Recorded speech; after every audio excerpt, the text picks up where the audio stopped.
Mari kita berdoa. Tuhan, pimpinlah kami pada session ini, sehingga dari Alfa sampai Omega, Tuhan yang memulai kebajikan, Tuhan juga akan menyempurnakan rencana Tuhan. Berilah telinga kami yang peka dan taat, sehingga kami melalui submisif kami boleh menerima berkat. Pakai hamba-Mu yang hina ini, di dalam masa yang sudah tua, Tuhan tambah kekuatan kepada dia. Dalam nama Yesus Kristus, penebus dan juru selamat kami yang hidup, kami berdoa. Amin. Saudara-saudara, the hidden agenda, the hidden factors, the hidden elements in constructing a personality, itu artinya apa? Manusia dicipta oleh Tuhan dengan ajaib sekali. Sehingga banyak hal yang tidak mungkin menjadi mungkin. Banyak hal kelihatan rutin menjadi gagal. Banyak hal yang sudah melakukan kewajiban tidak terwujud. Dan banyak hal yang tidak pernah diharapkan menjadi. Heran ya. Anak-anak pendeta banyak yang gagal. Anak-anak ateis cinta Tuhan. Salah seorang yang sangat skeptik terhadap apologetika tradisional di Inggris nama John Hick. Dia seorang universalis. Tapi anaknya jadi orang Injili. Seorang ateis paling besar dari American Atheistic Association namanya Mrs. Moher. Anaknya menjadi orang Kristen yang diperanakan pula. Nah, papa mamanya juga tidak setuju, tidak ngerti. Saya akan melawan Tuhan. Kenapa enggak jadi orang Kristen? Karena Tuhan maunya begini. Kenapa? Tidak tahu. Direncanakan? Tidak. Kenapa terjadi? Ada kuasa lain yang ikut campur. Saudara mau tidak mau harus percaya. Ada kekuatan tidak kelihatan di dalam masyarakat kita. Amin. The intervention of God's hand is in the time of crisis. Ada tangan yang tidak kelihatan muncul. Kalau merombak, memutarkan arah dari seluruh bangsa.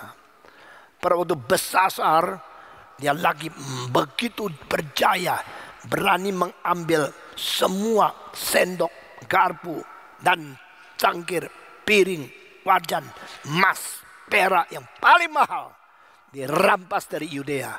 Lalu dengan terbuka melecehkan barang-barang suci yang biasa dipakai untuk menyembah Tuhan, bersembah suci kepada Tuhan, dipakai untuk menjamu kepada orang-orang politikus.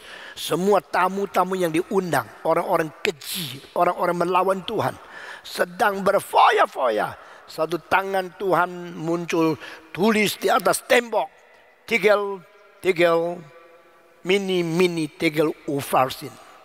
Finish today and I end up your time. Waktumu sudah selesai. Engkau dipertimbangkan di atas timbangan rohani. Ternyata kamu yang salah. Saudara-saudara, semua kegagalan manusia akhirnya menjadi tidak memusnahkan orang suci. Karena tangan Tuhan mendukung anak-anaknya. Ayub yang anaknya mati semua. Semua makhluk-makhluk yang dipelihara dirampas orang lain. Istrinya meninggalkan dia. Salah satu sebab mulutnya bau. Jika gigi yang baik ya. Orang Perancis mengatakan cinta 100 tahun dihancurkan oleh abab 1 hari. Saudara-saudara, akhirnya Tuhan campur tangan, maka Ayub kembali. Dapat lagi ribuan hewan yang dia miliki yang hilang. Semua double. Dapat lagi 10 anak. Kenapa hewannya double, anaknya tidak double? Kenapa? Kalau hewannya 3.000 jadi 6.000. Yang diambil 5.000 jadi 10.000. Kenapa anaknya 10 mati, tidak dikasih 20, kasih 10 lagi? Tahu? Tidak tahu? Tahu enggak? Tidak tahu. Mau tahu? Karena anak 10 yang sudah mati di situ, ditambah lagi 10 sudah double. Di Ayub menyatakan rahasia, manusia mati tidak selesai. Kalau binatang mati habis. Maka perlu double. Anak mati tidak habis. Karena ada hidup kekal di sana. Perlu double lagi? Tidak perlu. Tambah lagi 10 sudah cukup. Wah, kitab suci itu ajaibnya luar biasa.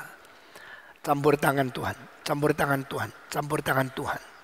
Orang Yahudi menganggap menang. Yesus tidak dipaksa dan dipaku di atas salib. Kalau orang Nazaret itu sudah dibuang, amanlah agama Yahudi. Menang. Pendeta Heftan mengatakan menang 2 hari setengah.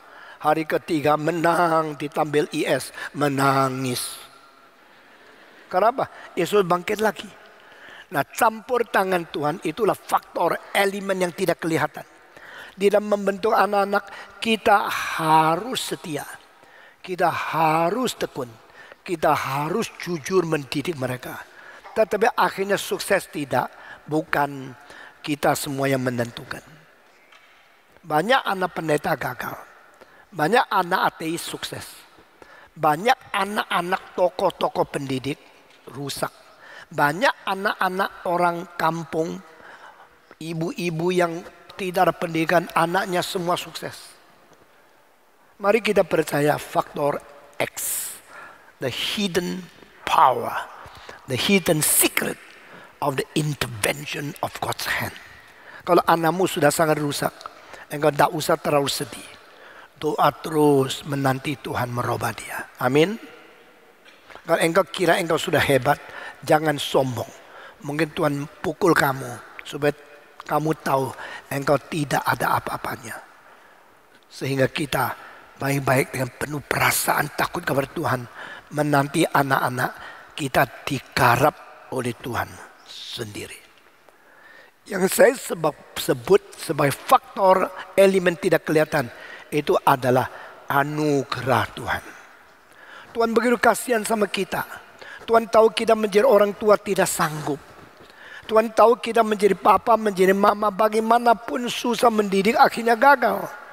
Maka pada saat tangisan kita terlalu banyak, pada saat kita terlalu sedih, sudah tidak ada pengharapan melihat anak kita gagal, Tuhan langsung campur tangan, merubah mereka dengan cara yang kita tidak pernah tahu.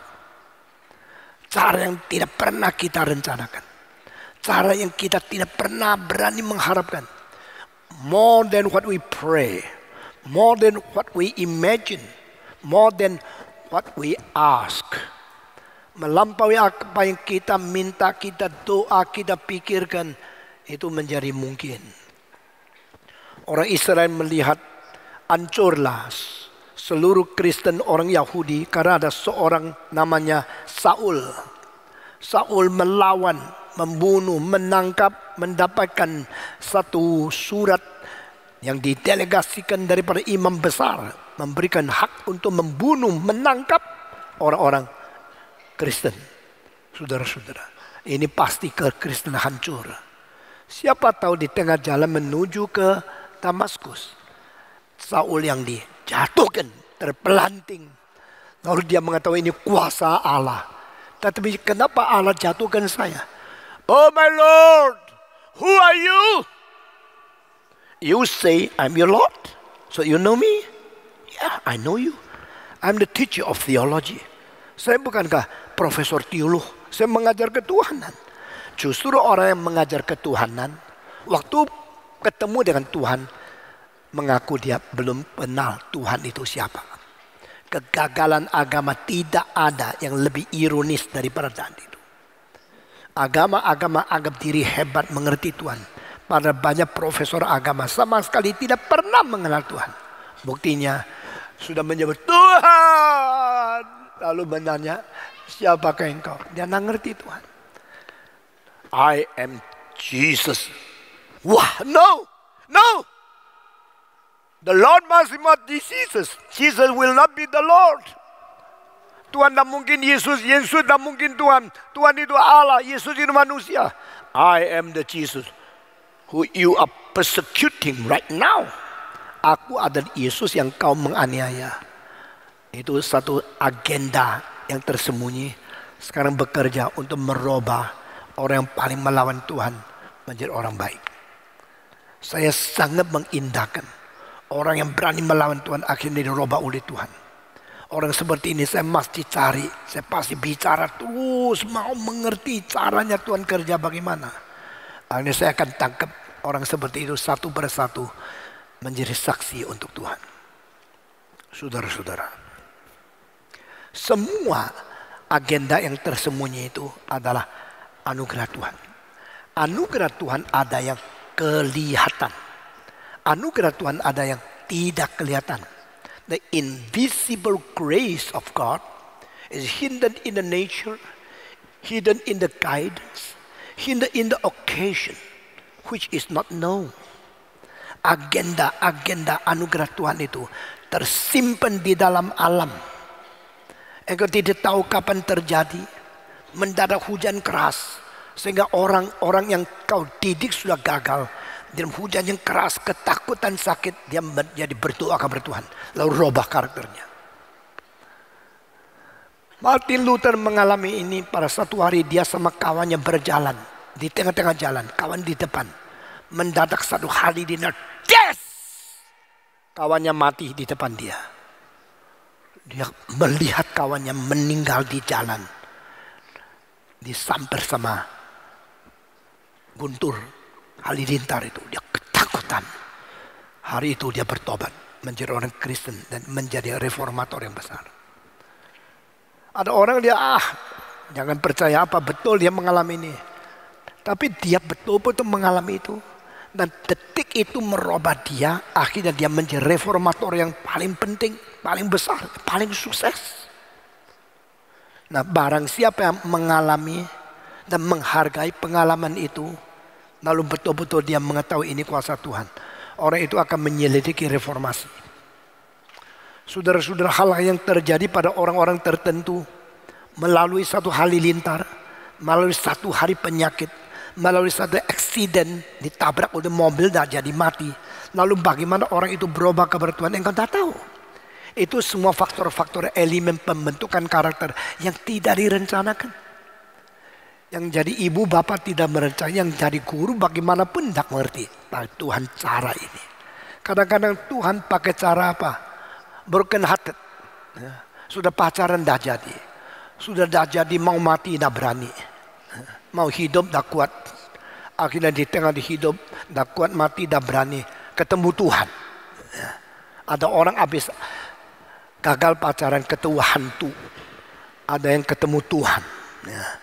Itu semua adalah kuasa tidak kelihatan yang sedang bekerja. Saya mengetahui beberapa orang hamba Tuhan yang baik, justru karena broken hearted, patah hati, akhirnya menyerahkan diri menjadi hamba Tuhan.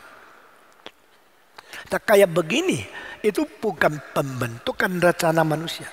Itu pembentukan dari faktor tidak kelihatan. Dan karena kelemahan kita, rencana kita terlalu teledor, terlalu kurang, maka Tuhan selalu pakai faktor ini untuk membentuk manusia, untuk menambah apa yang kita tidak tahu atau kekurangan. Beyond our ability, beyond our capability, beyond our planning. God is interfering His chosen people by the hidden agenda seperti ini.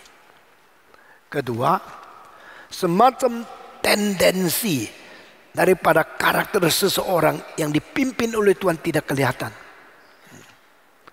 Ada orang tertarik dengan semacam karakter, lalu dia sudah rusak sekali. Pada waktu dia lihat seorang karakter menarik dia terus mendekati. Waktu dia mendekati, akhirnya dari situ Tuhan bicara sama dia. Hal-hal kayak begini tidak bisa ditaksir, tidak bisa diukur. Tertarik dengan seorang. Dan kenapa orang itu peristiwa itu menarik? Sulit dikatakan, sulit dibicarakan daripada logika.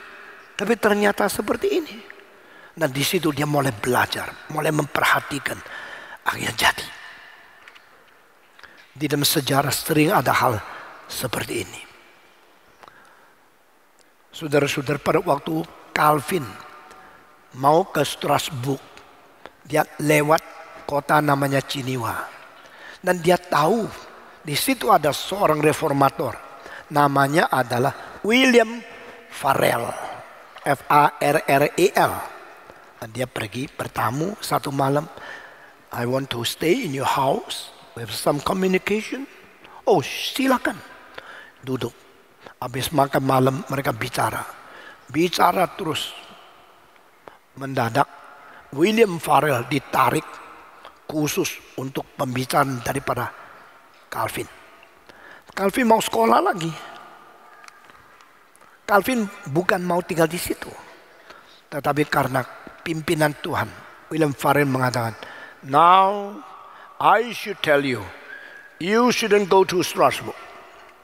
Jangan pergi lagi. Jangan meninggalkan Jenewa." Calvin bilang, "Jangan lupa ya, saya cuma lewat 1 malam. Saya hari ini lewat sini nginep rumahmu, besok saya mau ke Strasbourg." "No, you shouldn't go." Jawab Calvin, "I should go." "No, absolutely you shouldn't go." Kenapa? "Tuhan gerakan saya. Engkau harus tinggal di sini. Engkau harus berada di kota ini memimpin reformasi." Calvin bilang, "Tidak, saya harus pergi." Lalu roh Tuhan menggerakkan Farel, mengatakan dengan suara keras yang sangat-sangat mantap, "Terkutuklah kamu jikalau kamu tidak tinggal di sini. Kutuklah kamu jika engkau pergi. Engkau harus menetap di Jenewa untuk memimpin reformasi." Saat itu Calvin kaget. Seorang lebih senior dari dia, dengan kuasa wibawa dari Tuhan, memerintahkan dia harus taat, harus berhenti dan tinggal di sini, tidak boleh pergi lagi. Kalau tidak akan terkutuk dia. Dan saat itu kalimat itu menjadi daya tarik. Calvin terus takluk sama Tuhan, terus tinggal di situ dan tidak pergi lagi. Bertahun-tahun Calvin tinggal di Jenewa untuk menyelesaikan reformasi. Kalau Calvin pergi jadi apa? Lebih sukses. Saya akan memerintahkan beberapa muda, tidak usah sekolah lagi, langsung masuk sekolah teologi. Ada yang di Hong Kong, ada yang Taiwan, ada yang di Singapura. Saya perintahkan langsung masuk. Tapi saya punya kesulitan, tidak usah bicara, langsung masuk. "Pak Tong, jangan keras begini, tidak usah bicara, langsung masuk." Kenapa? Dulu kita kalau sekolah teologi, siapa mau datang, lamar dulu, kita wawancara. Mulai tahun ini saya berubah. Alkitab mengatakan bukan kau yang pilih saya yang pilih kamu. Sudah 12 tahun saya khotbah di kota-kota mereka. Sekarang saya tahu siapa yang harus jadi hamba Tuhan. Tidak usah runding. Saya sudah selesai sekolah, saya mau master. Tidak usah masuk sekolah teologi langsung. Perintah ini bikin mereka garuk kepala, bikin mereka pusing. Ada seorang anak bilang, "Saya nanti tanya papa saya dulu." Saya bilang, "Tidak usah. Tanya papamu yang di surga, bukan papamu yang di Malaysia." Ingat tidak, Yesus berkata, biar papamu yang akan dikuburkan, orang mati yang kuburkan orang mati, ikutlah saya. 1 minggu lagi dia bilang, "Oke Pak Tong, saya dengar perkataan Tuhan.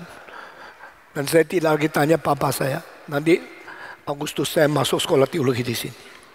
Nah ini waktu saya tua, saya merubah sedikit prinsip. Bukan rubah menyeleweng, rubah lebih reform, lebih sesuai dengan panggilan Tuhan.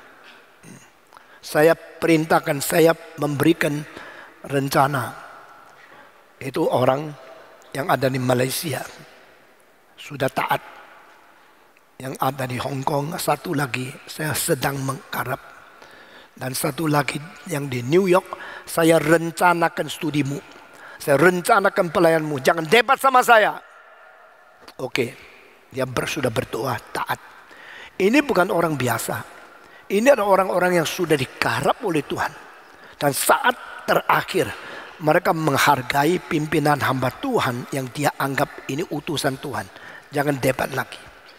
Pembentukan karakter terjadi, ada daya tarik dan ada tendensi-tendensi yang terjadi engkau tidak lihat.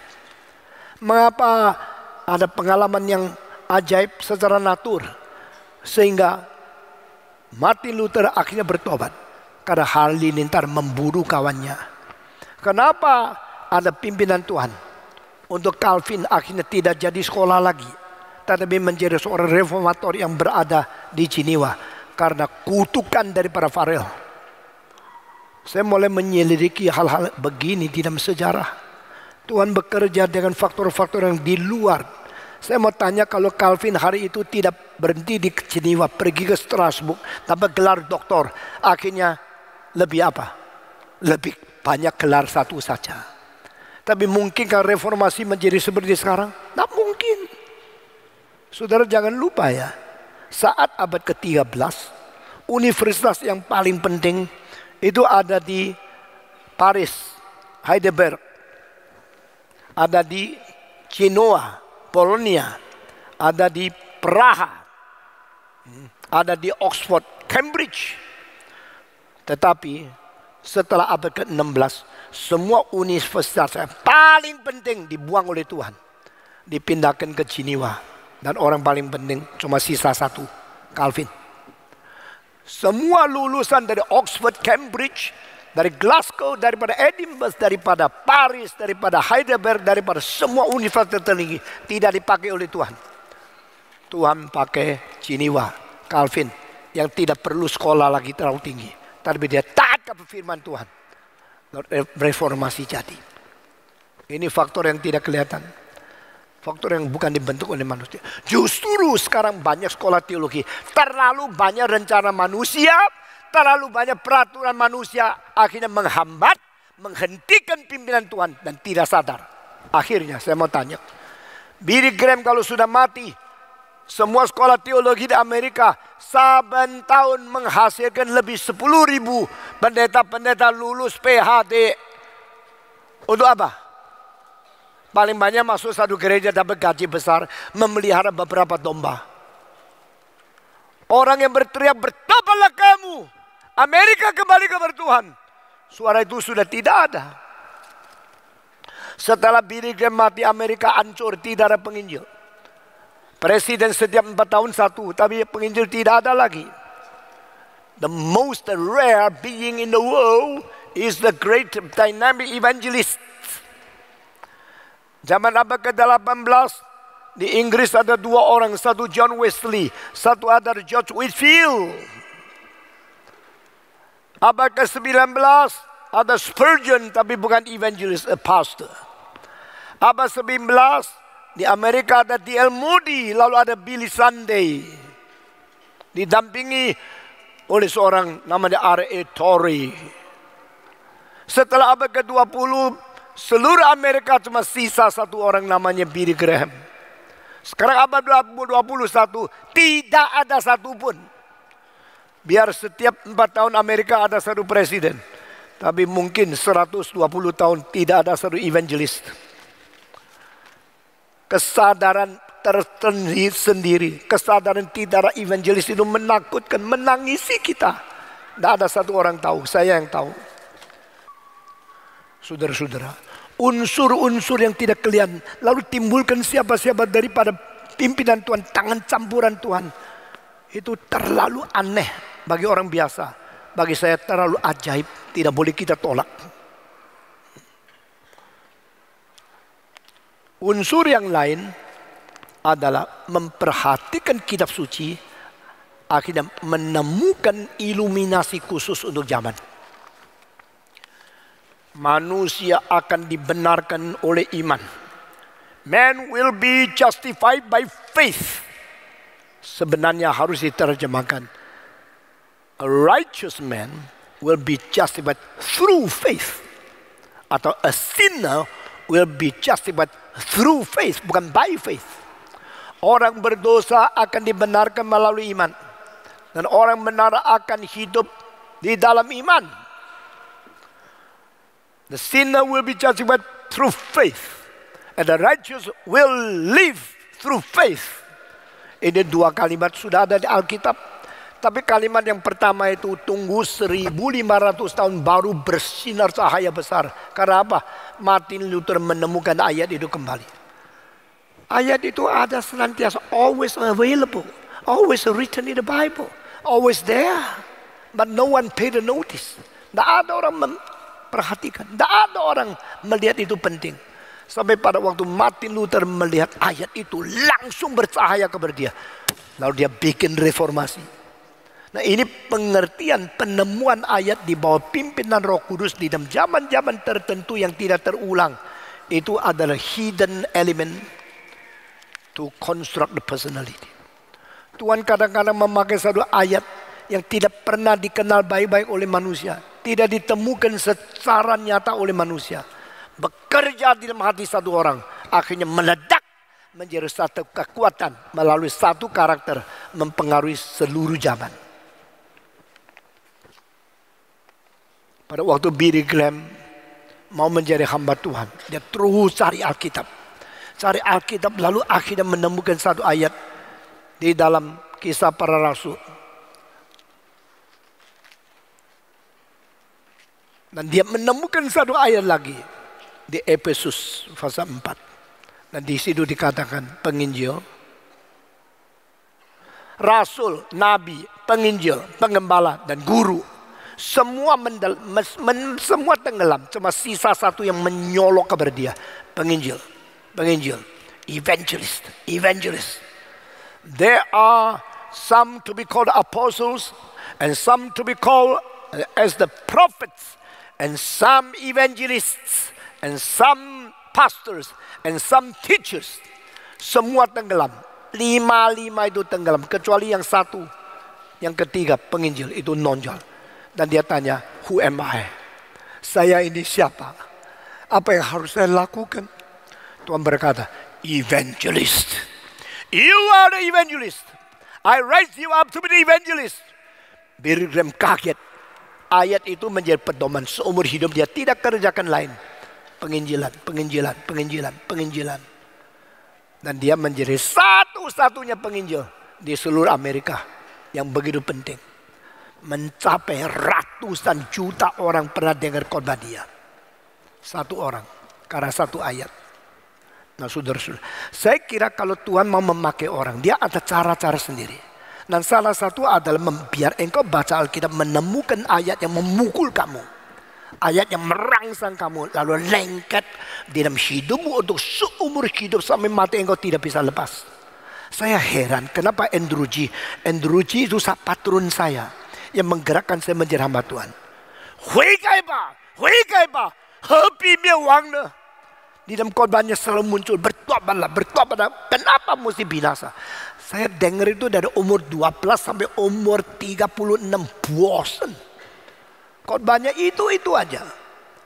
Tapi setelah dia meninggal dunia, saya baru sadar. Seluruh dunia tidak ada orang katakan kalimat itu dengan beban yang sama. Sama seperti tidak ada orang bicara tentang dibenarkan melalui iman Martin Luther. Seperti apa yang dikatakan, you are evangelize, Billy Graham. Dan kalimat yang lengket kepada satu orang, sehingga dia seumur hidup tidak bisa lepas. Itu membuktikan panggilan Tuhan. Saya akan menyelidiki siapa mempunyai pengalaman seperti ini. Lalu dia mendapatkan ayat dari mana, lalu merubah seumur hidup. Saya akan menyelidiki satu persatu. Orang-orang gini ini sedikit sekali. Di dalam satu abad tidak lebih dari 10 orang yang mendapat panggilan khusus. Ini ada faktor-faktor yang tidak kelihatan dari cara Tuhan bekerja. Keempat, Tuhan bekerja melalui karakter, mempengaruhi atas karakter. Nah, karakter ini dicari oleh orang atau direncanakan orang, tidak tahu. Andrew G tidak pernah intention untuk mendidik saya. Dan dia juga tidak rasa saya penerusnya. Andrew G mengatakan, ini anak penting, Stephen Tong. Tapi orang bilang, bagaimana Stephen Tong meneruskan engkau? Dia bilang, mungkin jangan. Karena dia lebih suka marah-marah. Saya menjadi pendeta yang terkenal marah-marah. Suka maki-maki orang. Padahal saya tidak pernah maki orang, cuma tegur. Tegur sama maki pun tidak bisa dibedakan. Barang siapa yang tidak bisa membedakan tegur sama maki, harus dimaki. Saya tidak pernah, saya cuma tegur. Diam, jangan jalan-jalan. Mari kita tenang di hadapan Tuhan. Saya tidak maki-maki. Maki dulu mau mati, ya itu maki. Saudara-saudara, jadi Andrew G tidak rasa saya penting. Padahal ternyata di dalam sejarah pendengar saya sudah 50 kali lebih banyak dari pendengar Andrew G. Dia paling banyak satu kali di Singapura 600 orang. Dr. Johnson. Andrew G paling banyak 3.000 orang di Manado. Saya khotbah di Manado 65.000 orang satu malam. Berpuluh-puluh kali pendengar saya lebih banyak dari dia. Tapi dia tidak sadar. Karena dia tidak lihat. Namun dia sadar, tidak sadar, saya dipengaruhi oleh karakter dia. 4 hal. Jujur, berani, hangat, dan ada kuasa Roh Kudus. Saudara sadar kalau saya khotbah jujur enggak? Kalau saya khotbah berani enggak? Kalau saya khotbah berapi dan pakai kuasa Roh Kudus atau tidak? Sungguh-sungguh tidak. Itu ciri khas saya. Saya tidak bisa pura-pura menyenangkan orang. Oh, terlus-lus, engkau tidak apa-apa ya. Kalau saya rasa perlu tegur, saya berani tegur. Nah, ini semua dipengaruhi Andrew G. Tuhan bekerja melalui anak muda melihat orang tua, lalu ciplak karakter atas karakter. The influence between personality to another personality is so obvious. Ini jelas sekali. Jangan heran kalau ada anak muda khotbahnya mirip Stephen Tong. Ikut-ikut aja ini. Lu kira lu sok kayak Stephen Tong. Jangan marahin mereka. Karena pengaruh karakter atas karakter itu tidak bisa dihindarkan. Tetapi itu cuma satu zaman. Beberapa tahun kemudian setiap orang akan menemukan karakter dia sendiri. Kalau engkau lihat ada hamba Tuhan di sini yang melok-melok ikut-ikut Stephen Tong. Bukan sengaja mereka mau ikut. Itu adalah sesuatu pimpinan Tuhan yang tersembunyi. Sehingga siang malam dengan tidak sadar ada pengaruh daripada sesuatu. Pembawaan sama, lingkungan sama, pendidikan sama, papa mama sama, tapi akhirnya lain. Karena ada satu meterai karakter mempengaruhi karakter yang lebih muda. Saudara-saudara, kalau orang bilang, kamu ikut-ikut Stephen Tong ya? Kamu mau jadi seperti dia ya? Jawablah, apa salahnya kalau saya bisa menjadi seperti Stephen Tong? Iya, kalau saya jadi Gaddafi, engkau marah. Kalau saya bisa jadi Stephen Tong kan bagus, dia orang baik kok. Dia melayani Tuhan kok, salahnya apa? Jadi jangan ditakut-takuti orang sehingga engkau mundur. Jangan dipuji-puji orang sehingga engkau sombong. Karena kalau ada pengaruh dari orang lain, there's nothing wrong. And finally, you follow Jesus. Nah, ini penting. Permulaan ikut orang, permulaan dipengaruhi orang, akhirnya kembali memberi konsentrasi kepada Tuhan sendiri. Faktor yang lain, yaitu dari buku-buku, dari kalimat-kalimat khusus yang tidak disadari oleh pembicara juga.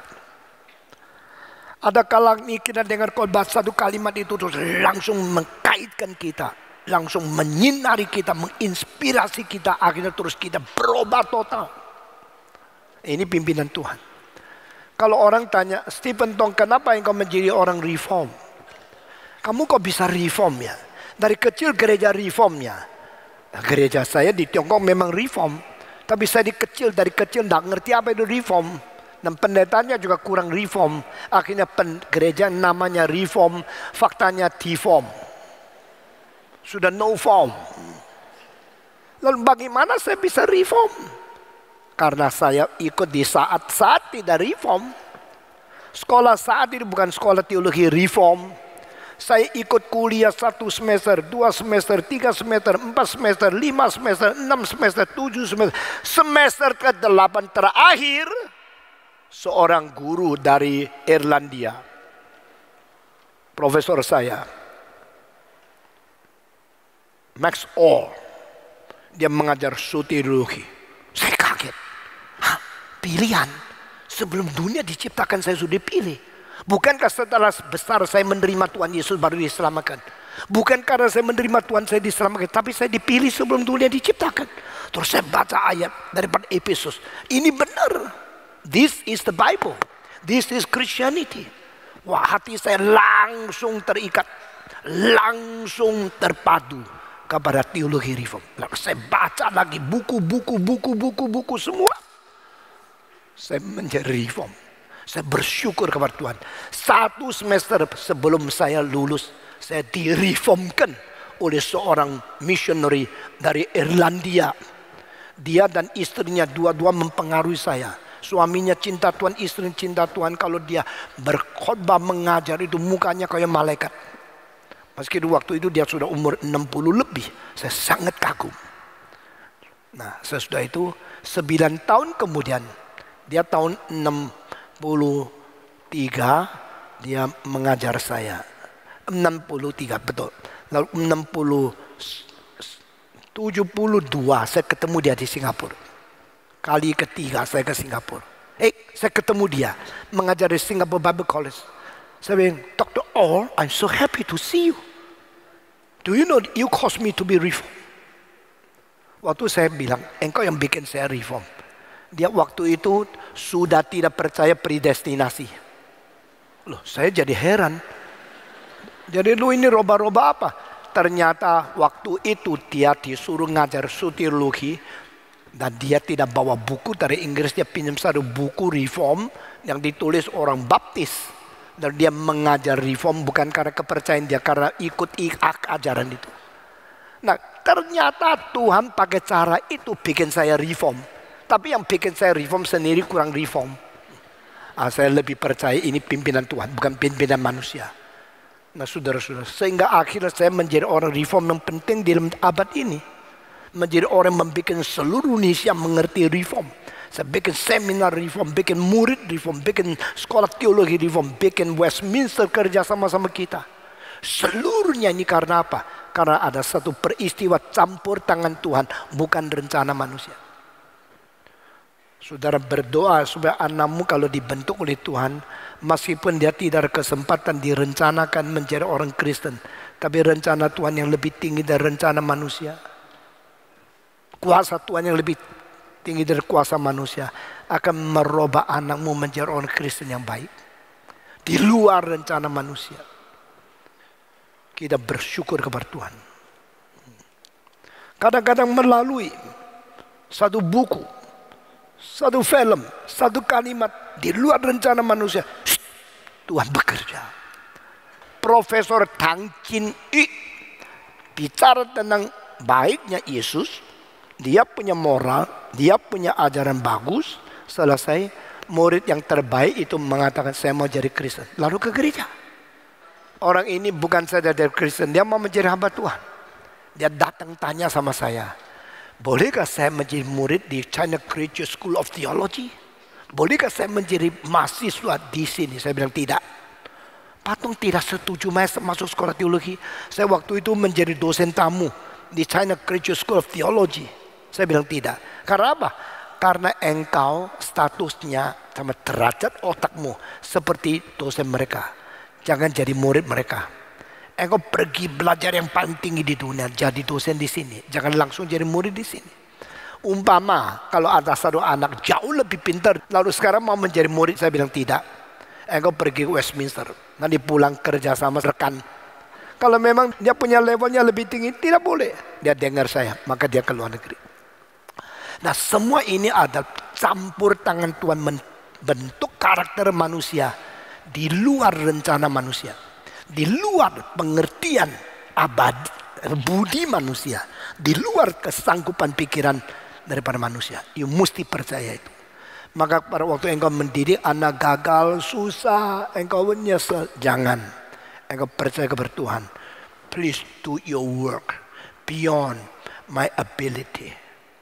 Do your work beyond my capability. Because you are God. You're mighty God. Saudara-saudara, nanti engkau lihat banyak hamba Tuhan yang baik. Papa mamanya tidak Kristen. Dan banyak anak pendeta yang paling baik, anaknya juga tidak Kristen. Wang Mingtao, pendeta yang paling top di Tiongkok. Anaknya tidak mau Kristen sampai hari ini. Papanya sudah mati. Saudara-saudara, kenapa? Saya tidak tahu. Mungkinkah besok dirubah oleh Tuhan? Mungkin. Tapi sementara sama ini tidak tahu. Eli anaknya jelek sekali. Lalu Tuhan panggil bukan anaknya, panggil Samuel. Dari kecil tinggal di rumahnya dia. Masih ingat Alkitab? Tetapi Samuel akhirnya sudah besar, anaknya tetap jelek. Akhirnya Tuhan bangkitkan Daud, bukan Saul. Hal-hal yang tak mengerti kita terlalu banyak. Tapi kita percaya ada kuasa dua. The hidden power of Satan and the hidden power of God sedang merampas karakter-karakter yang dibentuk di manusia. Kita harus jalankan tugas kita, harus serahkan kepada Tuhan. Selain itu, ada unsur yang saya sebut sebagai kesempatan yang tersembunyi. The hidden opportunity. Kesempatan-kesempatan biasa tidak pernah lihat. Mendadak menjadi sesuatu kemungkinan yang besar sekali. Satu kali saya di satu tempat, setelah kebaktian selesai, saya tambah satu malam. Dan malam itu seorang datang dari tempat yang jauh, baru bisa tidak malam itu. Orang bilang hari ini ada tambahan kebaktian, dia datang. Begitu dia datang, dia bertobat. Akhirnya menjadi pendeta yang sangat-sangat dipakai Tuhan. Karena apa? Ada kesempatan tambahan khusus untuk dia. Semua sudah selesai, kebaktian sudah selesai. Saya juga tidak tahu dia mau datang. Lalu kita menambah satu kebaktian. Kebaktian itu justru khusus untuk satu orang ini. Nah, ini pimpinan Tuhan yang di luar dugaan manusia. Saudara-saudara, semua kemungkinan-kemungkinan saya akhiri dengan satu hal yang paling penting di dalam pendidikan. The example to be the guidance of others. Seluruh dunia abad ke-20, problem paling besar, tidak ada cinta yang sejati. Antara suami istri cinta sejati hilang. Antara guru murid cinta sejati hilang. Antara pemerintah sama rakyat cinta sejati hilang. Antara kawan dan kawan cinta sejati hilang. Semua replaced by profit. No money, no sex. Suami istri pentingnya uang, bukan pentingnya cinta. Kawan dan kawan pentingnya uang, bukan pentingnya itu berkawan. Partner bisnis pentingnya profit, bukan pentingnya partnership. Abad ke-20 hal yang paling besar adalah kehilangan cinta yang sejati. Abad ke-21 hal yang paling sulit adalah kehilangan teladan yang murni, boleh menjadi contoh. Saudara-saudara tahu tidak, 5 tahun terakhir banyak bangsa membenci pemerintah mereka. Banyak negara berontak kepada raja, presiden, kepada pemimpin-pemimpin mereka. Yang dipilih, yang akhirnya ditolak. Yang dipilih, akhirnya disesalkan. Seluruh dunia sekarang kehilangan apa? Pemimpin yang mempunyai teladan. Pemimpin kalau tidak punya teladan, kekuatan untuk memerintah itu tidak ada. Saudara-saudara, jika engkau menjadi papa mama orang, engkau menjadi guru orang tapi tidak menjadi teladan, tak mungkin engkau mendidik mereka dengan baik. Seorang anak umur 18 ditemukan oleh ayahnya berjalan mengikut dia 200 meter di belakang. Papanya sedang mau masuk satu rumah. Dia tidak berani masuk. Sebelum masuk dia lihat ada orang mengawasi tidak. Cilaka. Anak umur 18 itu 200 meter di belakang dia sedang mengikut dia. Dia berhenti, tidak berani masuk pintu. Karena apa? Itu pintu pelacur. Kalau dia masuk anaknya ketahuan. Maka dia mengatakan, "Hei, kenapa ikut saya di sini? Pulang! Tidak usah ikut saya kemana-mana." Dia pakai wibawa orang tua. Menakutkan anak. Dia pakai wibawa sebagai orang. Sebagai ayah. Mau menakuti anaknya. Tidak sangka anaknya kata, "Papa, tidak usah sombong. Tidak usah gengsi. Papa kira saya tidak tahu ya. Selama 2 bulan saya terus mengikut Papa. Saya baru tahu kamu seorang ayah yang tidak pernah mungkin saya hormati lagi. Karena kamu selalu pergi ke tempat pelacur. Sekarang mau keras, mau suara keras, saya tidak akan dengar lagi." Lalu dia pulang. Saya mau tanya, mulai hari itu bagaimana Papa bisa menjadi teladan dan berkuasa lagi? Mari kita perhatikan. If you are a father, you are a mother, you are a preacher, you are a teacher, who can make you firm on your authority? Who can make you stand firm on your seat? Sit down on your throne to rule over them. The most important power, you are example of holiness, righteousness, mercy, loving kindness, and your goodness. Semua sifat ilahi yang bersangkut paut dengan moral, kalau menjadi zat, menjadi teladan hidup kita, maka kita stabil menjadi pemimpin. Kongfucu mengatakan kalau yang di atas mencong, bagaimana perintah di bawah tidak melakukan. Kalau di atas lurus, tidak usah perintah pun semua jalankan. Jangan kira masyarakat ini akan menjadi masyarakat baik karena ada polisi, ada jaksa, ada hakim, ada presiden. Jangan kira kalau ini semua tidak ada pasti kacau. Mungkin kacau, tapi mungkin tidak.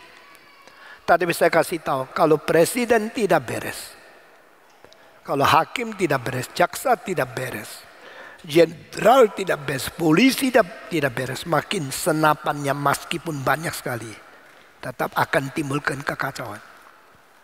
Sedangkan kalau negara mempunyai pemimpin-pemimpin yang sungguh-sungguh bekerja berat, sungguh-sungguh jujur, sungguh-sungguh berwibawa, sungguh-sungguh menjadi teladan, menjadi contoh di atas, maka seluruh rakyat akhirnya akan buka topi, mengatakan, they are my leader and they are my example.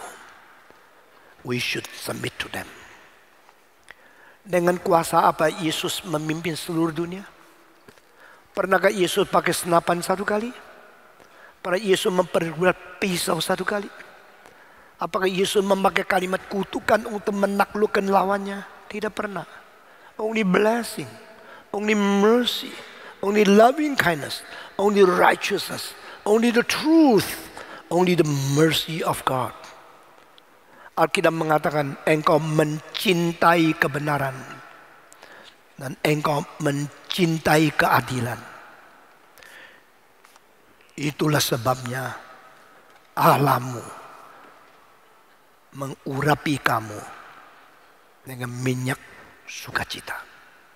Oh God, because you love the right, loving kindness, you love the righteousness, you love the truth. That is the God who is your God will anoint you with the ointment of joy. Ayat ini di mana? Siapa yang tahu angkat tangan? Kalau saya tanya semua tidak tahu. Engkau baca kitab suci tidak? Sekarang saya tanya, karena kamu suka kesucian, kamu suka keadilan. Ya Allah, Allah, kamu suka keadilan dan suka kesucian, maka Allahmu mengurapi kamu dengan minyak sukacita. Ayat dari mana? Siapa yang tahu? Coba angkat tangan, berani sedikit. Tidak ada satu tahu. Ibrani pasal 1. Itu ayat telah mengandung Allah Tritunggal. Allah Anak mencintai dengan segala sifat ilahi dan mencintai sifat-sifat itu dari sedalam hatinya. Maka Allah Bapa mengurapi dia dengan Allah Roh Kudus, yaitu minyak sukacita. So your God had anointed you with the ointment of joy, and that is Holy Spirit. The Father now pour down His Holy Spirit to anoint the Holy Son. The Son loves all the attribute of the Father, and the Father anoint Him with the Holy Spirit. Saudara-saudara, kiranya Tuhan memberkati kita. Saya memberikan pesan terakhir, jadilah teladan yang baik. Bagaimanapun, jadilah papa yang baik, jadi mama yang baik, jadi guru yang baik. Demi hari depan anak-anakmu, engkau pelihara diri dan engkau menyelidiki diri, lalu mengintrospeksi diri. menjadi teladan yang mau tidak mau jadikan mereka sukses. Terakhir punya terakhir, rahasia pendidikan yang kunci.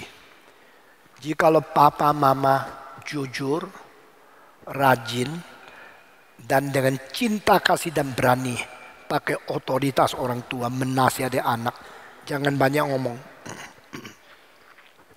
The more you talk, the less you influence. Mama yang ngomong, sudah tak bilang nih jangan gini, lu terus gini, bagaimana itu tak boleh gini. Tidak akan dia robah, makin benci kamu. Pakailah otoritas sebagai orang tua dengan contoh, dengan jujur, dengan rajin kerja, dengan berani, dan dengan sungguh-sungguh bilang, jangan lakukan ini. Perhatikan kalimat mama. Saya tidak akan banyak bicara lagi. Engkau sudah besar, pikir sendiri. Saya melihat semua papa mama yang jujur, yang sungguh-sungguh, yang rajin, yang kerja setengah mati. Akhirnya anak baik semua. Coba perhatikan kalimat ini. Perhatikan papa mama yang jujur, yang rajin, yang kerja setengah mati meskipun miskin. Meskipun tidak pernah sekolah pendidikan. Anaknya semua baik-baik sendiri. Kalau tidak sekarang nanti. Mereka akan tergerak. Tapi papa mama yang suka menipu anak. Yang suka serong. Yang suka licik. Yang tidak jujur. Malas kerja. Bagaimana mendidik anak omong kosong. Mereka tidak akan terharu. Mereka dengan mata sendiri melihat. Kamu orang tidak beres. Mau bicara apa sama saya tidak dengar. Saudara-saudara, maukah kamu dihargai oleh anakmu? Mau? Apa kerjamu? Berapa rajinmu? Benarkah engkau jujur? Benarkah engkau mengasihi mereka? Benarkah engkau berani memakai wibawa sebagai orang tua bicara sesuatu menyentuh hati mereka? That is the way to move your children, to educate and to reconstruct their personality. Karena yang disebut pendidikan Kristen yaitu membangun karakter Kristiani. Semua pendidikan Kristen adalah pembentukan karakter Kristiani. Tuhan memberkati kita sampai di sini.